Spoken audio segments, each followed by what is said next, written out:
ആദ്യമായി കൃപാസനത്തിൽ പരിശുദ്ധ അമ്മയുടെ മധ്യസ്ഥതയിൽ അമ്മയുടെ പ്രത്യക്ഷീകരണത്തിൻ്റെ വലിയൊരു സാക്ഷിയായി എന്നെ ഉയർത്തിയതിന് പരിശുദ്ധ അമ്മയ്ക്കും തിരുക്കുമാരനും ഒരുപാട് നന്ദി. എൻ്റെ പേര് രേഷ്മ റോബർട്ട്. ഞാൻ കോട്ടയം ജില്ലയിലെ മുണ്ടക്കയം എന്ന് പറയുന്ന സ്ഥലത്ത് നിന്നാണ് വരുന്നത്. ഞാൻ ഇഞ്ചിയാനി ഇടവകാംഗമാണ്. ഞാൻ ഇവിടെ വന്ന് ഉടമ്പടി എടുത്തത് ജൂലൈ 17-നാണ്. അതായത് 2 മാസം ആയതേ ഉള്ളൂ ഞാനിവിടെ വന്നിട്ട് ഉടമ്പടി എടുത്തത്. ഞാൻ 6 നിയോഗങ്ങൾ യഥാക്രമം വെച്ചു. 6 നിബന്ധനകൾ അനുസരിച്ച് ഞാൻ ഈ ഉടമ്പടിയിൽ നിന്ന് ഇവിടെ നിന്ന് ഇറങ്ങുമ്പോൾ 6 നിബന്ധനകൾ അനുസരിച്ച് യഥാക്രമം ജീവിച്ച് മുന്നോട്ട് പോകാനായിട്ട് ഞാൻ തീരുമാനമെടുത്തു. അതായത് 6 നിബന്ധനകൾ ഒന്നും തന്നെ ഒന്നിലും പാളിച്ചകൾ സംഭവിക്കാൻ ഇടവരലിൽ പ്രാർത്ഥിച്ചുകൊണ്ട് തന്നെയാണ് ഞാൻ ഇവിടെ നിന്ന് ഇറങ്ങിയത്. അതുപോലെ തന്നെ ഞാൻ ഓരോ ദിവസവും മുന്നോട്ട് പോയി. അത് കഴിഞ്ഞ് ഓഗസ്റ്റ് 21, 1 മാസം കഴിഞ്ഞപ്പോൾ ഞാനിവിടെ വന്ന് കൃപാസന പത്രം വാങ്ങാനായിട്ട് ഞാനിവിടെ വന്നു. പത്രം വാങ്ങിച്ച് ബാക്കിയുള്ള സമയം ഞാൻ മാതാവിൻ്റെ മുൻപിൽ ഇവിടെ ഫ്രണ്ടിലിരുന്ന് പ്രാർത്ഥിച്ചു. കൈ വിരിച്ച് പിടിച്ച് കരഞ്ഞുകൊണ്ടാണ് ഞാൻ അമ്മയുടെ മുന്നിൽ പ്രാർത്ഥിക്കുന്നത്. കാരണം അപ്പോഴും എൻ്റെ നിയോഗങ്ങളൊന്നും സാധിച്ചു കിട്ടിയിട്ടില്ല. എന്നാലും ഞാൻ നിയോഗങ്ങളെല്ലാം വീണ്ടും സമർപ്പിച്ച് കരഞ്ഞുകൊണ്ട് പ്രാർത്ഥിച്ചു. അപ്പോൾ ഞാനൊരു ഡേറ്റ് ഇട്ട് ഞാൻ പ്രാർത്ഥിച്ചു. ഞാൻ MSc B.Ed കഴിഞ്ഞിരിക്കുന്ന സമയമാണ്. PG കഴിഞ്ഞ് ജൂലൈ 15-ന് PG പൂർത്തിയായി. പരീക്ഷയെല്ലാം കഴിഞ്ഞ് സ്വസ്ഥമായിട്ടിരുന്ന സമയത്താണ് ജൂലൈ 19-ന് ഞാനിവിടെ വന്ന് ഉടമ്പടി എടുക്കുന്നത്. അപ്പോൾ ഞാൻ ഓഗസ്റ്റ് 21 ആയപ്പോഴത്തേനും ഞാനിവിടെ വന്ന് എൻ്റെ നിയമങ്ങളൊക്കെ സമർപ്പിച്ചപ്പോൾ ഞാൻ ഡേറ്റ് ഇട്ട് പ്രാർത്ഥിച്ചു. അത് ഡേറ്റ് ഇട്ട് പ്രാർത്ഥിച്ചത് എൻ്റെ ജോലിക്കാരൻ തന്നെയാണ്. അതായത് ഒന്നുമില്ലാത്ത സമയത്താണ് ഞാൻ PG കഴിഞ്ഞ് ഇറങ്ങുന്നത്. ജൂലൈ 15. ഓൾറെഡി ജൂണിൽ എല്ലായിടത്തും അഡ്മിഷൻ അല്ലെ ടീച്ചേഴ്സിൻ്റെ ഒക്കെ എല്ലാം ഫില്ലായി. വേക്കൻസികൾ ഇനി ഇല്ല. അപ്പം ഇനി 1 വർഷം കാത്തിരിക്കണം. അപ്പം ഞാൻ ഓർത്തു എത്രയും പെട്ടെന്ന് ഒരു ജോലി കിട്ടിയിരുന്നെങ്കിൽ എന്നൊക്കെ ആഗ്രഹിച്ചാണ് നിയോഗത്തിൽ. അതുകൊണ്ട് 1ാമത്തെ നിയോഗത്തിൽ അത് തന്നെ ഞാൻ വെച്ചിരുന്നു. അപ്പോൾ ഇവിടെ വന്ന് ഞാൻ എൻ്റെ നിയോഗങ്ങളെല്ലാം കരഞ്ഞ് പ്രാർത്ഥിച്ചു. അതിലാദ്യത്തെ നിയോഗമായ ജോലി, ആ കാര്യം ഞാൻ ഡേറ്റ് ഇട്ടും കൂടെ പ്രാർത്ഥിച്ചു. അതായത് സെപ്റ്റംബർ 8-ന് അമ്മയുടെ ദിവസത്തിന് മുൻപ് തന്നെ എനിക്ക് കേരളത്തിന് വെളിയിൽ ഇന്ത്യക്കകത്ത് സുരക്ഷിതമായിട്ടൊരു സ്കൂളിൽ പഠിപ്പിക്കാനായിട്ട് കയറാൻ സാധിക്കണേ എന്ന് ഞാൻ കരഞ്ഞ് തന്നെ പ്രാർത്ഥിച്ചു. അതിനോടൊപ്പം തന്നെ എൻ്റെ മറ്റ് നിയോഗങ്ങളും എൻ്റെ കുടുംബത്തിലെ എൻ്റെ വേണ്ടപ്പെട്ടവരുടെ എല്ലാ നിയോഗങ്ങളും എല്ലാവർക്കും വേണ്ടി ഞാൻ സമർപ്പിച്ച് പ്രാർത്ഥിച്ചു. ഏതായാലും ഇവിടെ നിന്ന് പ്രാർത്ഥിച്ച് ഞാൻ ഇറങ്ങി ഓഗസ്റ്റ് 21-ന് ഇറങ്ങി. ദിവസങ്ങൾ 3-4 ദിവസത്തിനുള്ളിൽ, അതായത് ഓഗസ്റ്റ് 25 ആയപ്പോഴത്തേനും എനിക്ക് ജോലി സെറ്റായി. അതായത് തെലങ്കാനയിലാണ് ഒരു ജോലി എനിക്ക് സെറ്റാകുന്നത്. അതും എൻ്റെ പപ്പായുടെ അനിയൻ്റെ ഇൻറ്റിമേറ്റ് ഫ്രണ്ട് നടത്തുന്നൊരു സ്കൂളാണ്. ഇന്ത്യക്കകത്ത് അദ്ദേഹം ഒരുപാട് സ്കൂളുകൾ നടത്തുന്നുണ്ട്. അതിലൊരു സ്കൂളിലാണ്, മോണ്ടിസോറി പ്രൈം സ്കൂളിലാണ് എനിക്ക് പഠിപ്പിക്കാനായിട്ട് കയറാൻ സാധിച്ചത്. എനിക്ക് ഓഗസ്റ്റ് 28-ന് ഞാൻ ടിക്കറ്റ് എടുത്ത് ഓഗസ്റ്റ് 30-ന് അവിടെ ജോയിൻ ചെയ്തു. 1 മാസം ഞാൻ വർക്ക് ചെയ്തു. എൻ്റെ സ്റ്റാർട്ടിങ് സാലറി എന്ന് പറയുന്നത് 25,000 രൂപയാണ്. അത് എന്നെ സംബന്ധിച്ചിടത്തോളം വലിയൊരു തുകയാണ്. കാരണം ഞാൻ ഫ്രഷറാണ്. PG MSc B.Ed കഴിഞ്ഞ് ഇറങ്ങിയതേ ഉള്ളൂ, എക്സ്പീരിയൻസിൻ്റെ ആകുന്നേ ഉള്ളൂ. എങ്കിലും ഞാൻ ഡേറ്റ് ഇട്ട് പ്രാർത്ഥിച്ചു. മാതാവിൻ്റെ മുമ്പിൽ പ്രാർത്ഥിച്ചപ്പോൾ എനിക്ക് കിട്ടിയൊരു അനുഗ്രഹമാണ് തെലങ്കാനയിൽ. അത് ഞാൻ ഒറ്റയ്ക്കാണ് ഞാൻ അവിടേക്ക് പോകുന്നത്. കൂട്ടുകാരും പക്ഷേ എനിക്കൊരു വിശ്വാസമുണ്ടായിരുന്നു. ഞാൻ പ്രാർത്ഥിച്ചതിൻ്റെ ഫലമായി അമ്മ മാതാവ് എൻ്റെ കൂടെയുണ്ട്. എനിക്കൊരു വല്ലാത്തൊരു ധൈര്യവും എല്ലാം ഉണ്ട്. പിന്നെ ഇതിലേക്ക് ഞാൻ പറയുകയാണെങ്കിൽ ഈ ഉടമ്പടി എടുത്ത് ഞാൻ എൻ്റെ ജീവിതത്തെ നവീകരിച്ച് കഴിഞ്ഞപ്പോഴാണ് എനിക്ക് ഈ അനുഗ്രഹം കിട്ടുന്നത്. ഒരിക്കലും ഞാൻ പണ്ടത്തെ പോലെ മുന്നോട്ട് പോയിരുന്നെങ്കിൽ ഈ അനുഗ്രഹം, ഈ ഒരു സമ്മാനം മാതാവ് എനിക്ക് നൽകുകയില്ലായിരുന്നു.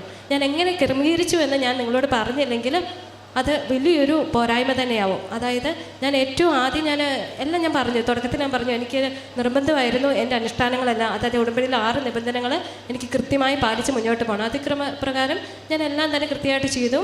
അതായത് നമ്മുടെ പ്രത്യക്ഷീകരണ പ്രാർത്ഥന കൃത്യസമയത്ത് തന്നെ ചൊല്ലി. അതുപോലെ തന്നെ യൂട്യൂബിൽ ധ്യാനം കൃത്യമായിട്ട് തന്നെ ചൊവ്വാഴ്ചകളിൽ കേട്ടു. ഉപവാസം ബുധനും ശനിയും എടുത്തു.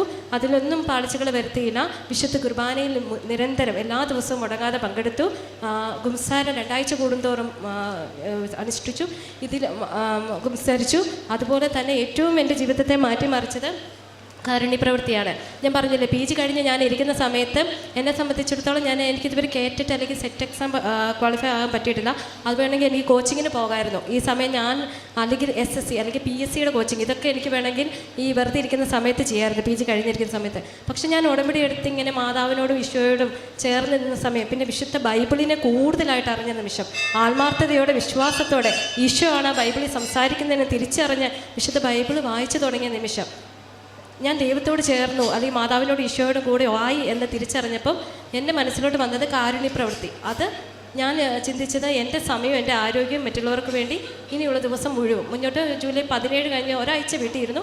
പിന്നെ ഞാനങ്ങ് തുടർന്ന് കണ്ടിന്യൂസ് ആയിട്ട് 2.5 കിലോമീറ്റർ നടന്ന് തമ്പലക്കാട് എന്ന് പറയുന്ന ആശ്രമത്തിൽ പോയി തുടങ്ങി. അത് എല്ലാ ദിവസവും തന്നെ മുടങ്ങാതെ പോയി. രാവിലെ പോയാൽ വൈകിട്ട് ആകുമ്പോഴേ തിരിച്ചു വരത്തുള്ളൂ. ചെല്ലുമ്പോഴേ അവിടെ മാനസികാരോഗ്യമുള്ള സ്ത്രീകളാണ് അവിടെ കൂടുതലുള്ളത്. 150 ആൾക്കാരോളം ഉണ്ട് അവിടെ. അമ്മമാരുണ്ട്, ചെറുപ്പക്കാരായിട്ടുള്ള സ്ത്രീകളും ഉണ്ട്, ചേച്ചിമാരും ഉണ്ട്. അപ്പോൾ അമ്മമാരെ കുളിപ്പിക്കുകയും അതാണ് എൻ്റെ മെയിനായിട്ടുള്ള പരിപാടി. അതിലാണ് ഞാൻ ആനന്ദം കണ്ടെത്തിയത്. കാരണം എന്നെക്കൊണ്ട് പറ്റില്ല എന്ന് ഞാൻ കരുതിയ ഒരു കാര്യമാണ് കുളിപ്പിക്കുക എന്ന് പറയുന്നത്. ആ ചെല്ലുമ്പോഴേ ഞാൻ 3-4 പേരെ അമ്മമാരെ കുളിപ്പിക്കും. അത് കഴിഞ്ഞ് അവിടെ അവരേൽപ്പിക്കുന്ന എൻ്റെ ജോലി എന്തോ അത് ഞാൻ സന്തോഷത്തോടെ ചെയ്തു. മാത്രമല്ല ഒരു കുടുംബത്തിൽ ചെന്ന് കയറുന്ന അനുഭവത്തോടെ ഞാൻ രാവിലെ തൊട്ട് വൈകുന്നേരം വരെ അവിടെ നിന്നു. അവിടെ നിന്നവർ പോലും എന്നോട് പറഞ്ഞു, ഇങ്ങനെ ഒരാളെ ഞാൻ കണ്ടിട്ടില്ല, ഇങ്ങനെ ഇത്രയും ആത്മാർത്ഥമായിട്ട് വന്ന് നിൽക്കുന്ന ഒരാളെ കണ്ടിട്ടില്ല. അപ്പോൾ ഞാനും സന്തോഷം അതിൽ കണ്ടെത്തി. വീട്ടിൽ വെറുതെ ഇരിക്കുക അല്ലെങ്കിൽ മറ്റ് കോച്ചിങ്ങിനൊക്കെ പോകുന്നതിന് ഞാൻ ചിന്തിച്ചത് എന്താണെന്ന് വെച്ചാൽ ഇത്രയും പഠിച്ചു, ഇനിയിപ്പോൾ എന്തായാലും ഒരു കോച്ചിങ്ങൊക്കെ അതിന് പൈസ മുടക്കാനില്ല. MSc BEd വരെ പഠിച്ച് ഇനിയും പൈസ മുടക്കുക എന്ന് പറയുന്നത് ഒരു കാര്യമായിട്ട് ഇത് എനിക്ക് നന്നായിട്ട് തോന്നിയില്ല. അല്ലെങ്കിൽ സെൽഫ് സ്റ്റഡി നടത്തി സ്വന്തമായിട്ട് അധ്വാനിച്ച് ഞാൻ എന്തെങ്കിലും അതൊക്കെ മേടിച്ചെടുക്കുക. അല്ലെങ്കിൽ സമയമാകുമ്പോൾ അമ്മ എനിക്ക് കൊണ്ട് തരും എന്ന വിശ്വാസം എനിക്കുണ്ടായിരുന്നു. അതുകൊണ്ടാണ് ഞാൻ ഈ കാരുണ്യ പ്രവൃത്തി എന്ന് പറഞ്ഞുകൊണ്ട് എല്ലാ ദിവസവും ആശ്രമത്തിൽ പോയത്. എല്ലാ ദിവസവും 2 ആഴ്ച മുടങ്ങാതെ പോയി. അത് 2.5 കിലോമീറ്റർ നടന്നാണ് പോയത്. അതൊരു ത്യാഗം എന്നാണ് ഞാൻ ഏറ്റെടുക്കുന്നത്. ബസ് ഉണ്ടെങ്കിലും ഞാൻ നടന്ന് തന്നെ പോയി. പോകുന്ന സമയത്ത് ഒരു ജപമാല ചൊല്ലി തീർക്കും, ഒരു കരുണക്കന്തിയും ചൊല്ലി തീർത്ത് അവിടെ ചെല്ലുന്നു. ഒട്ടും ഇരിക്കാതെ വിശ്രമിക്കാതെ ഞാൻ കുളിപ്പിക്കാനായിട്ട് കയറും. 4 പേരെയോളമൊക്കെ ഞാൻ കുളിപ്പിക്കും. അത് കഴിഞ്ഞ് അവിടെ അയൺ ചെയ്യാൻ, അടിച്ചു വാരാൻ എല്ലാ പണികളും ഞാൻ 2 ആഴ്ച ഒന്നും നോക്കാതെ ചെയ്തു. അപ്പോൾ എനിക്ക് ദുഃഖങ്ങളില്ല, എനിക്ക് ജോലിയെക്കുറിച്ചുള്ള ചിന്തകളില്ല. അങ്ങനെ അങ്ങ് മുന്നോട്ട് പോയി. പെട്ടെന്നാണ് ഓഗസ്റ്റ് 21 ഇവിടെ വന്നു. ഞാനിങ്ങനെ ഡേറ്റിട്ട് പ്രാർത്ഥിച്ചു. അത് കഴിഞ്ഞ് ഞാൻ തുടർന്നും ആശ്രമത്തിൽ പോയി. പിന്നെ ഞാൻ മുടക്കിയ ഒരു കാര്യം എന്ന് വെച്ചാൽ ഞാൻ ഭക്ഷണം കൊടുക്കുന്ന കാര്യം ഞാൻ മിസ്സാക്കിയായിരുന്നു. അത് ഒരു സുഹൃത്ത് വഴിയാണ് ഞാനത് ഓർത്തെടുത്തത്. അവർ ഫോൺ വഴി ഞാനൊരു സുഹൃത്തായിട്ട് സംസാരിക്കുന്ന അദ്ദേഹം ഉടമ്പടി എടുത്ത ആളായിരുന്നു. അപ്പോൾ ഇങ്ങനെ പറഞ്ഞു, ഇങ്ങനെ ഇത് ഞാൻ ചെയ്യുന്നില്ലെന്ന് ഞാൻ അപ്പോഴാണ് അറിഞ്ഞത്. അത് ഞാൻ കണ്ടിന്യൂ ചെയ്തു തുടങ്ങി. അതായത് ഭക്ഷണം കൊടുത്തു, പാവങ്ങൾക്ക് പുറത്തുപോയി ഭക്ഷണം കൊടുത്തു. പിന്നെ ഞാൻ ഉടമ്പടി പത്രം കൊടുത്തുകൊണ്ടിരുന്നതും ഈ ഭക്ഷണം കൊടുക്കുമ്പോഴെല്ലാം ഞാൻ അവരോട് പറയും, ചിരിച്ചുകൊണ്ട് എല്ലാം ചെയ്യുമ്പോൾ ഞാൻ പറയും, എന്നെയും പ്രാർത്ഥനയിൽ ഓർക്കണേന്ന് ഞാൻ എപ്പോഴും പറയും അവരോട്. പത്രം കൊടുക്കുമ്പോഴും ഞാൻ ആദ്യം ആൾക്കാരെ ഒന്ന് അനലൈസ് ചെയ്യും. ഈ ആളുടെ കയ്യിൽ ഈ പത്രം പോയാൽ എങ്ങനെയാവും, ആളെങ്ങനെ അത് ഉപയോഗിക്കുമോ, അങ്ങനെയൊക്കെ ഞാൻ ചിന്തിച്ചു. അങ്ങനെയാണ് ഞാൻ ചിരിച്ചുകൊണ്ട് പത്രം കൊടുക്കും. അവരോട് പത്രം മേടിച്ച് സന്തോഷത്തോടെ വാങ്ങുന്നവരോട് ഞാൻ പറയും, എന്നെയും പ്രാർത്ഥനയും ഓർക്കണം. ചിലർ ഞാൻ പറയും, ഓക്കെ കുഴപ്പമില്ല, ഞാൻ ചിരിച്ചുകൊണ്ട് തന്നെ ശരി പോട്ടെ എന്ന് പറഞ്ഞ് മാറും. അപ്പം അങ്ങനെയെല്ലാം ഞാൻ എൻ്റെ ഈശോയുടെ അടുത്ത് കഴിഞ്ഞപ്പോൾ അല്ലെങ്കിൽ മാതാവിനോട് അടുത്ത് കഴിഞ്ഞപ്പോൾ ഞാൻ പറയുകയാണെങ്കിൽ ഇത്രയാണ്, കാരുണ്യ പ്രവൃത്തിയിലേക്ക് ഞാൻ തിരിഞ്ഞു. എൻ്റെ സമയം, എൻ്റെ ആരോഗ്യം, ഞാൻ എന്നെക്കുറിച്ച് ചിന്തിക്കാതെ മറ്റുള്ളവരെക്കുറിച്ച് ചിന്തിക്കാനായിട്ട് തുടങ്ങിയപ്പോൾ ഞാൻ പോലും അറിയാതെ അസാധ്യമായിട്ടുള്ളൊരു കാര്യം എൻ്റെ ജീവിതത്തിലുണ്ടായി. ഒരു MSc BEd കഴിഞ്ഞ് ഇറങ്ങിയ ഒരാൾ, അതും ഒരു മാസം കഴിഞ്ഞപ്പോഴേ എനിക്ക് കേരളത്തിന് വെളിയിൽ പോകാനായിട്ട് സാധിച്ചു. അതും കേരളത്തിൽ കിട്ടുക എന്ന് പറഞ്ഞ പോസിബിളായിട്ട് കാര്യമില്ല ഈ സമയമായിട്ട്.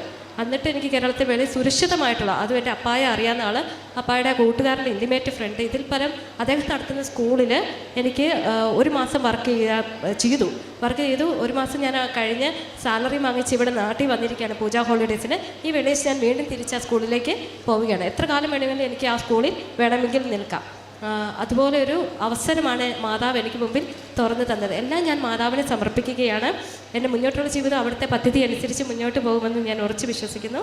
ഞാൻ ജീവിതത്തിൽ മുന്നോട്ട് കൊണ്ടുപോകാൻ പോകുന്ന ഒരു കാര്യം എന്ന് വെച്ചാൽ അത് കാരുണ്യപ്രവൃത്തി, ദാനധർമ്മം, അതുപോലെ തന്നെ നമ്മളാൽ കഴിയുന്നവരെ മറ്റുള്ളവരെ പരിഗണിച്ചുകൊണ്ട് നമുക്ക് കിട്ടുന്ന സമ്പത്തായിക്കോട്ടെ എന്തും ആയിക്കൊള്ളട്ടെ, അത് പാവങ്ങൾക്ക് വേണ്ടി, രോഗികൾക്ക് വേണ്ടി, ഇല്ലാത്തവർക്ക് വേണ്ടി ഞാൻ എപ്പോഴും പ്രാർത്ഥിക്കും മാതാവിനോട്, അർഹതപ്പെട്ടവരെ എൻ്റെ മുന്നിൽ അവിടുന്ന് കൊണ്ടുവന്ന് എത്തിക്കണമെന്ന്. എനിക്ക് കിട്ടുന്ന പൈസയിൽ ഒരംശം അവർക്ക് കൊടുക്കാനായിട്ട് സാധിക്കും വണ്ണം അർഹതപ്പെട്ടവരെ അമ്മേ എൻ്റെ മുന്നിൽ കൊണ്ടുവന്ന് എത്തിക്കണമെന്ന് ഞാൻ എപ്പോഴും പ്രാർത്ഥിക്കും. കാരണം നമ്മൾ ചെയ്യുന്ന ദാനധർമ്മമാണ് നമ്മൾ പോലും അറിയാതെ നമ്മളെ വലിയൊരു തലത്തിലേക്ക് അല്ലെങ്കിൽ ഉയർച്ചയിലേക്ക് എത്തിക്കാൻ കഴിയുന്നതെന്ന് ഞാൻ വിശ്വസിക്കുന്നു. ഈ ഒരു ഉടമ്പടി എടുത്തതിൻ്റെ പശ്ചാത്തലത്തിൽ മാത്രമാണ് ഞാൻ ഇത്രത്തോളം മാറിയത്. അതുപോലെ തന്നെ ഇവിടെ വന്ന് ഇങ്ങനെ ഒരു സാക്ഷി എനിക്ക് പറയാനായിട്ട് സാധിച്ചത്. അത് പെട്ടെന്ന് തന്നെ സമയ ചുരുക്കമെന്ന് പറഞ്ഞാൽ അതെനിക്ക് അനുഭവപ്പെട്ടു. ശരിക്കും ജൂലൈ 17, ഓഗസ്റ്റ് 21 ഡേറ്റ് ഇട്ടു. സെപ്റ്റംബർ 8 മുൻപ് അത് ഒറ്റയടിക്ക് തന്നെ 1.5 മാസം ഒരു മാസം കഴിഞ്ഞപ്പോഴേ എനിക്ക് ഒന്നാമത്തെ എൻ്റെ നിയോഗം സാധിച്ചു കിട്ടി. എനിക്ക് പോകാനായിട്ടും അവിടെ ജോയിൻ ചെയ്ത് ആദ്യത്തെ സാലറി കൈപ്പറ്റി ഇവിടെ വന്ന് സാക്ഷ്യം പറയാനായിട്ട് സാധിച്ചു. വലിയൊരു മിറാക്കിളാണ് എൻ്റെ ലൈഫിൽ അമ്മ മാതാവും ഈശോയും വഴി സാധിച്ചത്. വിശുദ്ധ കുർബാനയും കുമ്പസാരവും അതുപോലെ തന്നെ ഉപവാസവും എല്ലാം എൻ്റെ ജീവിതത്തെ നവീകരിച്ചു, വിശുദ്ധീകരിച്ചു. നന്ദി.